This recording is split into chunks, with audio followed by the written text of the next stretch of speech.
Selamat pagi Sri Kandis TC yang terkasih, semoga semua dalam keadaan yang sehat ya nak ya. Oke, pada kesempatan kali ini kita akan belajar bab 1. Nah, pada bab 1 ini ada dua topik besar. Yang pertama adalah tata nama senyawa, kemudian yang kedua adalah persamaan reaksi. Nah, tetapi pada video kali ini kita akan berfokus pada yang pertama, yaitu tata nama senyawa.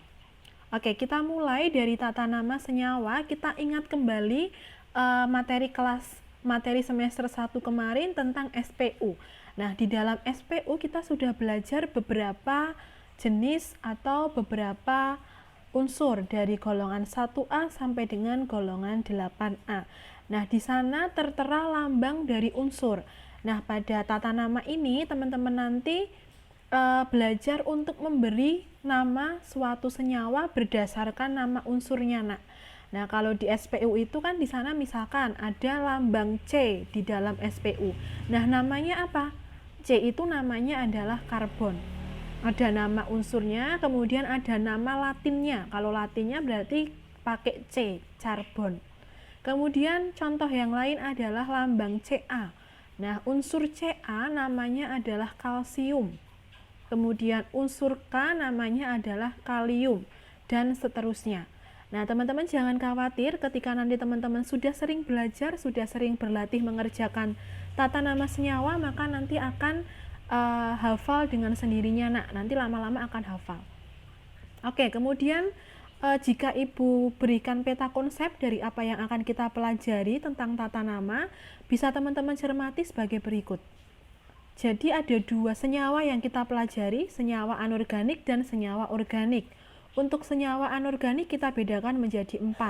Senyawa kovalen biner, senyawa ion, senyawa asam, dan senyawa basa. Kemudian yang kelima adalah senyawa organik. Jadi totalnya ada 5 ya nak ya. 1 di sini senyawa kovalen biner, kemudian ion, asam, basa, dan organik. Nah, khusus untuk senyawa organik nanti kita akan belajar tidak begitu mendalam, karena nanti lebih detailnya, lebih mendalamnya akan kita pelajari di kelas 11 dan kelas 12. Oke, sekarang kita mulai pada senyawa kovalen biner. Untuk belajar tentang senyawa kovalen biner, teman-teman harus tahu dulu apa makna dari kata biner. Nah, biner itu artinya adalah dua jenis unsur. Nah, ini ya nak ya, dua jenis unsur. Nah, misalkan Ibu memiliki suatu senyawa yang sering kita jumpai dalam kehidupan kita sehari-hari dan banyak berada di dalam udara di sekitar kita adalah CO2. Nah, kemudian kita perhatikan di sini. Senyawa CO2 mengandung dua jenis unsur, unsur C dan unsur O. Oleh karena itu, CO2 kita masukkan ke dalam kelompok senyawa biner. Nah, kemudian kita ingat kembali tentang ikatan kimia. Di dalam ikatan kimia ada yang dinamakan ikatan kovalen dan ikatan ion. Nah, kita ingat kembali bahwa ikatan kovalen adalah ikatan yang terbentuk antara unsur non-logam ditambah unsur non-logam. Oleh karena itu, senyawa kovalen adalah sama konsepnya. Senyawa kovalen artinya dia senyawa yang terbentuk dari unsur non-logam ditambah dengan unsur non-logam. Nah, sekarang kita perhatikan di contoh tadi. CO2, dia termasuk senyawa kovalen atau senyawa ion? Nah, ini tadi jelas biner ya nak ya. Nah, tetapi dia kovalen biner atau ion biner. Nah, kita perhatikan di sini. C, kita ingat kembali pada materi SPU. C itu termasuk golongan 4A, sedangkan O golongan 6A. Nah, kita ingat kembali untuk golongan 4A berarti dia termasuk golongan non-logam. Kemudian 6A termasuk golongan non-logam. Non-logam ditambah non-logam artinya dia kovalen. Nah, oleh karena itu CO2 adalah senyawa kovalen biner. Oke, bisa dipahami ya? Nah, lalu bagaimana cara kita memberi nama CO2? Nah, teman-teman pasti juga sudah tahu bahwa CO2 itu bernama karbon dioksida. Karbon dioksida. Nah, kenapa namanya bisa karbon dioksida? Kenapa namanya tidak karbon oksida dan yang lain? Nah, itulah yang akan kita pelajari pada kesempatan kali ini. Nah, kita mulai dari menuliskan rumus senyawa. Di dalam menuliskan rumus senyawa yang perlu diingat adalah unsur yang terdapat lebih dahulu dalam urutan berikut ditulis di depan. Nah, teman-teman perhatikan di sini ada urutan dalam menuliskan rumus senyawa. Yang lebih di depan atau yang lebih di kiri di sini, maka ditulis di depan. Oleh karena itu, senyawa yang Ibu tulis tadi CO2, bukan O2C. Nah, yang betul ini ya, bukan ini. Oke, nah sekarang kita belajar cara memberi nama untuk senyawa kovalen biner. Ada satu rumus yang mudah sekali untuk diingat, nak. Teman-teman bisa perhatikan, nama unsur pertama diikuti nama unsur kedua diberi akhiran ida.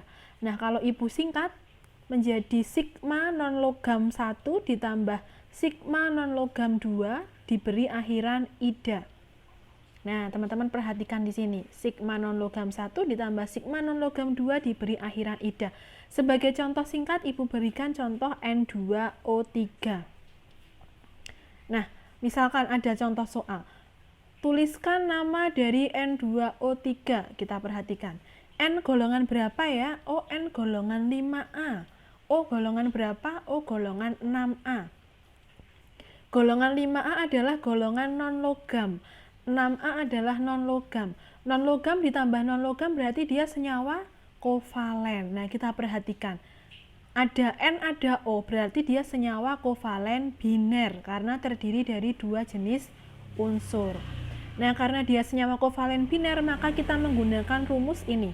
Sigma NL1 ditambah sigma NL2 diberi akhiran ida. Nah, kita perhatikan. Non-logam pertama adalah N. Namanya apa namanya? Namanya adalah nitrogen. Nah, kemudian jumlahnya berapa nitrogennya? Nah, di sini ada angka kecil di bawah. Ini dinamakan sebagai angka indeks. Angka indeks merepresentasikan atau menunjukkan jumlah atom di dalam suatu senyawa atau jumlah unsur di dalam suatu senyawa. Nah, di sini ada angka 2 di belakangnya N. Artinya ada 2N di sini. Nah, kalau 2N berarti diberi akhiran apa, nak? Diberi awalan apa? Diberi awalan di. Oleh karena itu, Ibu tambahkan di sini. Di nitrogen ada 2 nitrogen, kemudian oksigennya ada berapa? Oksigennya ada 3. Kalau 3 apa awalannya? Awalannya adalah tri. Nah, oleh karena itu namanya adalah dinitrogen trioksida. Nah, jadi bukan oksigenida tapi oksida. Ada akhiran idanya. Tri karena ada 3 O-nya. Oke, mudah ya, bisa dipahami. Kemudian Ibu berikan contoh yang lain. Misalkan Ibu memiliki suatu senyawa CO, kemudian ada NO. Nah, ini ada 2 senyawa yang teman-teman harus perhatikan. CO, C termasuk golongan 4A, O golongan 6A. Jelas sekali ya, berarti dia senyawa kovalen biner. Yang NO di sini N golongan 5A, kemudian O golongan 6A. Sudah jelas sekali bahwa NO juga golongan termasuk senyawa kovalen biner. Berarti tata namanya mengikuti yang ini. Nah, sekarang kita perhatikan. CO, C ada berapa? C ada 1, karena di sini tidak ada angkanya, artinya dia ada 1 indeksnya. Nah, kalau 1 untuk unsur yang di depan sini, yang non-logam 1, maka tidak ditulis. Jadi langsung diberi nama karbon. Gitu ya. Kemudian O-nya yang kedua. O yang kedua ada berapa? Nah, di sini tidak ada angkanya berapa. Oleh karena itu jumlahnya adalah 1. Berarti kalau 1 apa, nak? 1 karbon monoksida. Nah, seperti itu. Nah, kemudian untuk yang NO namanya apa? Nitrogen. Nah, apakah nitrogen monoksida? Nah, teman-teman diingat ya, ini pengecualian, nak. Jadi, untuk yang unsur kedua yang kita beri awalan mono, yang jumlahnya 1 dan kita beri awalan mono, hanya berlaku pada senyawa CO. Untuk senyawa yang lain, maka jika unsur yang kedua, yang NL2 ini jumlahnya 1, tidak diberi awalan mono.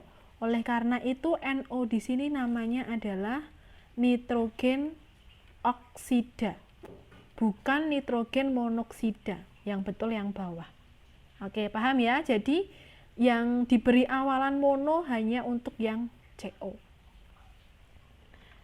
Kemudian untuk yang unsur non-logam pertama yang di depan, jika jumlahnya 1 tidak diberi awalan mono. Oke, sekarang Ibu lanjut ke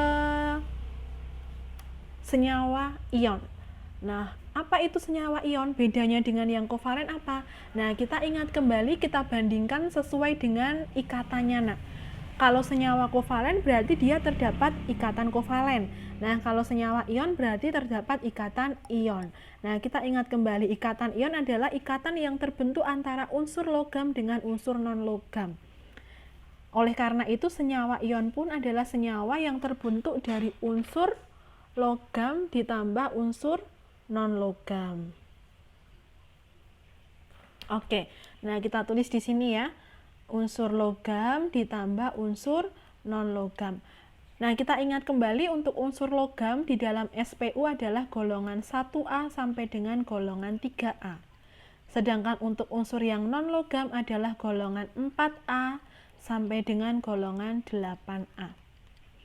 Oke, kemudian di dalam senyawa ion ada 2 yang penting. Jadi senyawa ion itu terbentuk dari 2 unsur atau 2 zat yang dinamakan kation dan yang dinamakan sebagai anion. Apa itu kation? Kation adalah ion yang bermuatan positif, sedangkan anion adalah ion yang bermuatan negatif. Nah, kation ini biasanya adalah unsur logam. Nah, diingat ya anak ya. Jadi kation itu adalah unsur logam, sedangkan anion adalah unsur non-logam. Nah, teman-teman, kita memiliki senyawa ion yang sering sekali kita jumpai dalam kehidupan sehari-hari dan sering kita gunakan dalam memasak. Apa itu? Adalah garam dapur. Nah, namanya rumus senyawanya adalah NaCl. Nah, NaCl ini terdiri dari kation Na+ ditambah dengan anion Cl-. Nah, ini kation, ini anion. Nah, berarti ini adalah yang logam, yang ini yang non-logam. Oke, gitu ya. Dan kemudian reaksi ini Ibu uraikan di sini NaCl, kemudian tanda panah Na+ plus Cl-. Ini dinamakan sebagai reaksi ionisasi. Nah, ini penting ya, Nak ya. Dinamakan sebagai reaksi ionisasi. Nah, teman-teman harus bisa membuat reaksi ionisasi dari berbagai jenis senyawa ion. Oke, kemudian reaksi ionisasi ini adalah reaksi apa? Reaksi ionisasi adalah reaksi ion atau pengionan atau dia penguraian suatu senyawa ion menjadi ion-ionnya. Jadi yang bisa mengalami reaksi ionisasi hanya senyawa ion dan senyawa ion asam dan basa. Oke, jadi untuk yang senyawa kovalen tidak bisa mengalami reaksi ionisasi. Oke, kita akan belajar lebih lengkap mengenai reaksi ionisasi terlebih dahulu. Reaksi ionisasi. Nah, tadi contoh yang di awal NaCl. NaCl diionkan Na+ ditambah dengan Cl-. Ini kation, ini anion. Nah, sekarang kita ambil contoh lain. Misalkan Ibu memiliki KBr, kita ionkan menjadi apa? Nah, teman-teman ingat, K itu golongan berapa, Nak? K itu golongan 1A. Kemudian Br golongan berapa? Br golongan 7A. Nah, teman-teman nanti buka kembali catatan pada semester 1 kemarin. Kita sudah belajar ada tabel seperti ini. Di semester 1 kemarin, di sini ada golongan, di sini ada muatan. Nah, kalau golongan 1A berarti dia muatannya +1. Kalau golongan 2A +2, golongan 3A +3, Golongan 4A bisa plus 4 atau bisa min 4. Kemudian golongan 5A dia min 3, golongan 6A min 2, dan golongan 7A adalah min 1. Nah, oleh karena itu, karena K di sini termasuk golongan 1A, maka jika diionkan, K akan membentuk positif 1 muatannya. Kemudian ditambah dengan BR. BR golongan berapa di sini? Oh, BR golongan 7A. Kalau 7 berarti muatannya berapa? Muatannya adalah negatif 1. Nah, kita tulis seperti ini, Nak. Atau di sini karena dia 1, maka tidak usah ditulis satunya, jadi langsung BR min. Nah, seperti ini. Ini yang kation karena dia muatannya positif, yang ini adalah anion.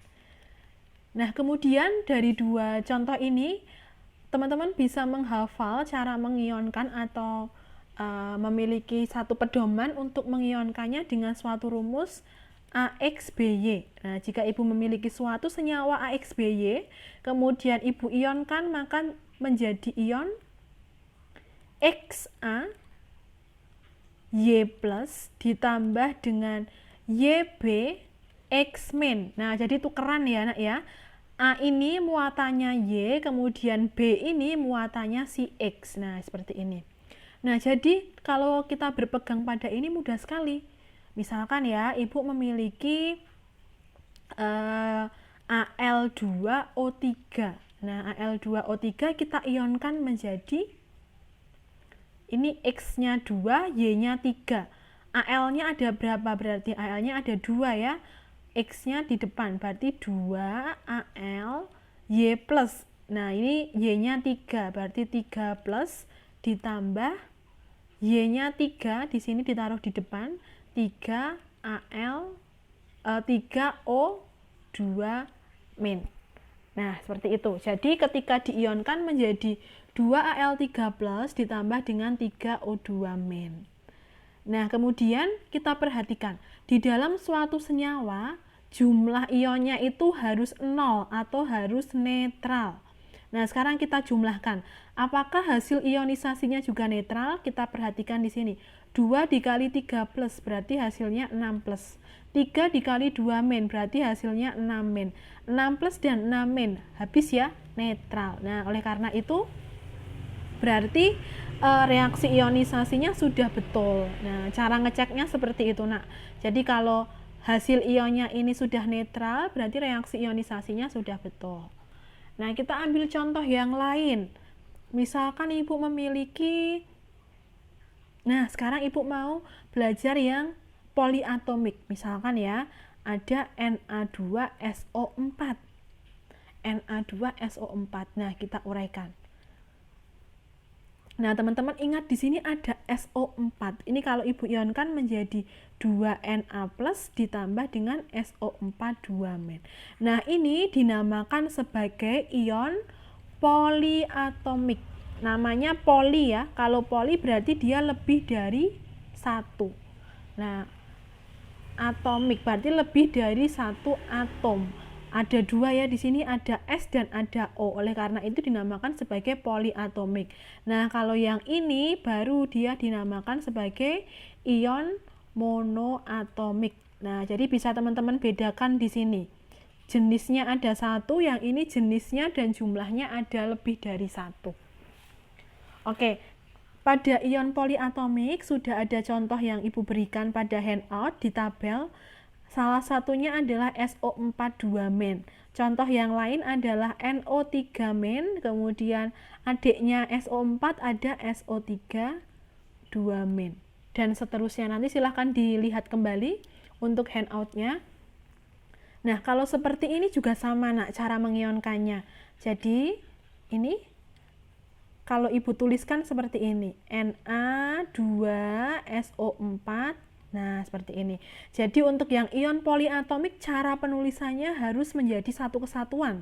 Tidak boleh teman-teman pisah seperti ini. S plus O4 2 min. Nah, seperti ini salah. Harus ditulis digabung. SO4 2 min. Nah, jadi kalau mengacu pada yang AXBY ini tadi, mudah sekali ya. Berarti ini X-nya 2, berarti kita letakkan di sini. 2Na Y-nya berapa? Nah, Y-nya di sini 1. Karena dia tidak ada di sini, Nak. Artinya 1 ya, berarti 2Na plus ditambah dengan SO4-nya berapa? SO4-nya di sini Y-nya 1. Kemudian muatannya adalah si X-nya 2 min. Ya, seperti itu. Oke, bisa dipahami ya. Sekarang Ibu ambil contoh yang lain. Misalkan Ibu memiliki senyawa KNO3. Nah, kalau diionkan menjadi, teman-teman ingat, NO3. NO3 itu muatannya selalu negatif 1. Nah, berarti menjadi NO3, kemudian negatif 1 ya, ditambah dengan K. K golongan berapa, Nak? K golongan 1A. Karena dia 1A, maka muatannya adalah plus 1. Nah, kita tulis di sini. Berarti dia K plus. K plus plus NO3 min. Nah, kemudian kita cek apakah sudah betul ionisasinya. Plusnya 1, minnya 1, berarti habis. Oh, sudah cocok, netral. Yang tadi, Nak, di sini ada 2 dikali 1 plus, berarti 2 plus ditambah dengan 2 negatif. Oh, sudah habis, sudah netral, 0. Oke, gitu ya. Kemudian Ibu berikan satu lagi contoh yang teman-teman harus berhati-hati di sini. Misalkan ada senyawa ion BAS. Nah, BAS ya. BAS kalau diionkan menjadi apa? Nah, teman-teman perhatikan, jangan langsung seperti ini. BA plus plus S min. Nah, jangan langsung seperti ini. Nah, nanti teman-teman mengacu dengan AXBY langsung seperti ini. Nah, ini salah. Teman-teman harus kembalikan lagi pada SPU. BA adalah golongan 2A. Nah, kalau golongan 2A berarti muatannya berapa, Nak? Muatannya adalah 2. Nah, berarti kita tulis BA 2 plus. Kemudian S golongan berapa? S golongan 6A, muatannya adalah min 2. Berarti kita tulis BA2 plus plus S2 negatif. Nah, jadi untuk yang BAS ketika diionisasi menjadi BA2 plus plus S2 min. Ya, ini salah. Yang betul yang ini. Oke, gitu ya. Jadi dikembalikan lagi ke dalam yang tabel ini, Nak. Meskipun ada bantuan cara untuk mengionisasi menggunakan ini, tapi untuk kasus-kasus tertentu, khususnya untuk yang seperti ini tadi, yang seperti BAS, kita kembalikan lagi ke sini. Oke, paham ya, Nak ya, untuk reaksi ionisasi. Sekarang kita akan memberi nama atau belajar untuk memberi nama senyawa ion. Nah, untuk yang senyawa ion, cara memberi namanya mudah sekali, Nak. Menggunakan rumus kation ditambah dengan anion diberi kation ditambah dengan anion. Kationnya apa? Nah, ini adalah contoh beberapa nama dari kation. Ada H+, namanya hidrogen, kemudian NH4+, namanya amonium, Li+, namanya litium, dan yang lain. Nah, di sini yang perlu teman-teman cermati, ada Cu+, ada Cu2+. Nah, di sini beda ya positifnya, yang satu plusnya 1, yang satu plusnya 2. Nah, ini dinamakan sebagai bilangan oksidasi. Artinya, Cu atau tembaga memiliki 2 bilangan oksidasi.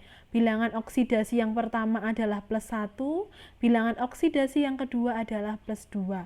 Nah, cara membedakannya, di dalam penamaannya diberi angka Romawi. Untuk yang muatannya plus 1 atau yang bilangan oksidasinya plus 1, maka diberi angka Romawi 1. Sedangkan untuk yang bilangan oksidasinya plus 2 atau yang pangkatnya muatannya plus 2, maka diberi angka Romawi 2. Oke, gitu ya, Nak ya.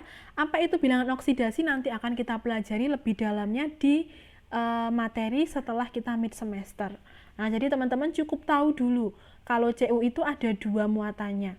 Nah, seperti itu. Kemudian untuk ion-ion yang lain juga ada yang lebih dari 1 muatannya. Nah, misalkan di sini ada Fe, kemudian Sn. Nah, ini ada 2 plus, yang ini ada 3 plus, 2 plus, 4 plus. Nah, seperti itu ya. Dan ada contoh yang lain lagi, nanti teman-teman silahkan perhatikan, atau lebih jelasnya silahkan teman-teman lihat pada handout nak. Nah, di sana lebih lengkap lagi. Oke, sekarang kita masuk ke nama-nama anion. Nah, di sini anionnya bermacam-macam. Ada yang hidroksida namanya, kemudian oksida, fluorida, sampai dengan permanganat. Nah, jadi ada anion yang dia monoatomik atau atomnya satu ya jenisnya, monoatomik. Ada yang poliatomik seperti ini. Nah, jadi dia ada bermacam-macam unsur, ada C, H, dan O. Kemudian di sini juga ada Mn dan O, dan seterusnya. Oke, gitu. Kemudian cara penamaannya, kation plus anion. Nah, sebagai contoh, ada rumus Na2SO4. Teman-teman diminta untuk menuliskan namanya. Nah, untuk lebih mudah, kita ionisasikan terlebih dahulu. Kita tuliskan reaksi ionisasi dulu. Na2SO4 diionkan menjadi 2Na plus ditambah dengan SO4 2-. Nah, ini kation, ini anion. Kation namanya apa di sini? Na plus, berarti namanya adalah natrium. Oke, sedangkan SO4 namanya adalah sulfat. Nah, jadi namanya natrium sulfat. Nah, seperti ini. Natrium sulfat. Nah, sekarang kita ambil contoh untuk yang unsur atau kation yang memiliki muatan lebih dari satu. Misalkan besi di sini, nak. FeCl2. Nah, FeCl2 kita ionkan menjadi Fe2 plus ditambah dengan 2Cl-. Nah, di sini Fe muatannya berapa? Muatannya 2. Oleh karena itu kita berikan Romawi 2 di sini. Besi 2, Cl- namanya klorida. Nah, berarti namanya besi 2 klorida. Kemudian untuk yang FeCl3. FeCl3 kita ionkan menjadi Fe3 plus ditambah dengan 3Cl-. Namanya karena di sini muatannya ada 3, maka besi kita beri angka Romawi 3 di sini, kemudian diikuti kata klorida. Nah, teman-teman juga bisa menggunakan kata fero dan feri. Fero itu untuk yang muatannya lebih kecil. Nah, di sini berarti 2 plus. Untuk yang 2 plus kita beri nama feroklorida, kemudian untuk yang besi muatannya 3 plus kita beri nama feri. Oke, gitu ya. Jadi fero untuk yang 2 plus, feri untuk yang 3 plus atau yang lebih besar ferinya. Oke, sampai di sini bisa dipahami ya, nak ya. Kemudian kita lanjut ke dalam tata nama asam. Oke, tata nama asam di sini mudah sekali dan sangat sederhana. Asam itu adalah senyawa yang membentuk atau melepaskan ion hidrogen di dalam air. Nah, jadi ciri-ciri asam pasti ada ion hidrogennya atau ada atom H-nya, ada H plus-nya. Nah, sebagai contoh yang sering kita jumpai, Ibu beri contoh yang paling sederhana dulu, nak. Ada HCl. Kalau diionisasi menjadi apa? H golongan, dia termasuk pada barisan di 1A. Muatannya selalu plus. Nah, jadi untuk H diingat muatannya selalu plus 1. Selalu plus 1. Nah, berarti dia H plus plus Cl-. Namanya apa? Namanya kita awali dengan kata asam.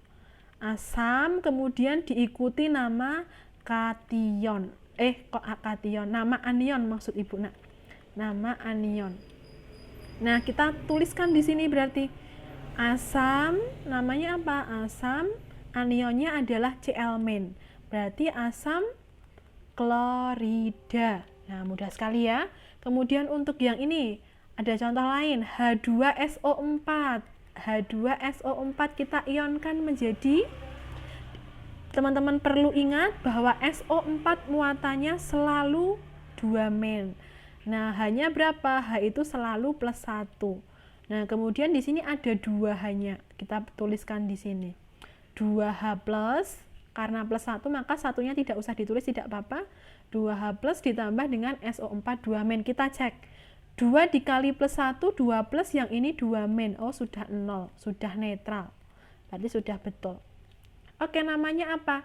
Tinggal kita tuliskan asam di depannya, kemudian diikuti nama anionnya. Anionnya adalah SO4 2-min, namanya adalah sulfat. Oke, berarti namanya adalah asam sulfat. Ini juga sama, namanya asam fosfat. Oke, diperhatikan ya di sini cara mengionisasikannya. H itu muatannya selalu +1, kemudian berapa jumlahnya H kita jadikan yang ada di depan. Nah, yang ada di depan ini namanya adalah koefisien. Sedangkan yang di bawah namanya indeks. Oke, sekarang kita lanjut ke tata nama senyawa basa. Nah, kalau asam tadi ciri khasnya ada H+, untuk yang basa ciri khasnya ada ion OH- atau ion hidroksida. Sebagai contoh adalah NaOH. NaOH. Nah, tadi teman-teman ingat ya, yang bisa dituliskan reaksi ionisasinya ada 3. Senyawa kovalen, senyawa asam, dan senyawa basa. Nah, berarti untuk yang senyawa basa kita bisa tuliskan reaksinya menjadi Na+ ditambah dengan OH-. Nah, berarti ini sebagai kation, ini sebagai anion, anion dan kation. Caranya bagaimana? Nah, caranya mudah sekali, Nak. Kalau tadi yang asam plus anion, kalau yang ini kebalikannya, kation plus hidroksida. Nah, karena dia spesifiknya atau ciri khasnya hidroksida, maka kita berikan kata hidroksida yang mewakili ion OH-. Nah, sebagai contoh NaOH, berarti tinggal kita ambil nama kationnya. Kationnya Na+, namanya adalah natrium. Berarti namanya adalah natrium hidroksida. Nah, untuk yang ini juga sama, Nak. AlOH3, berarti namanya adalah aluminium hidroksida. Nah, Bu, kalau misalkan FeOH3 namanya apa? Nah, kalau FeOH3 kita menggunakan yang tadi. Fe termasuk ke dalam unsur yang memiliki lebih dari 1 muatannya.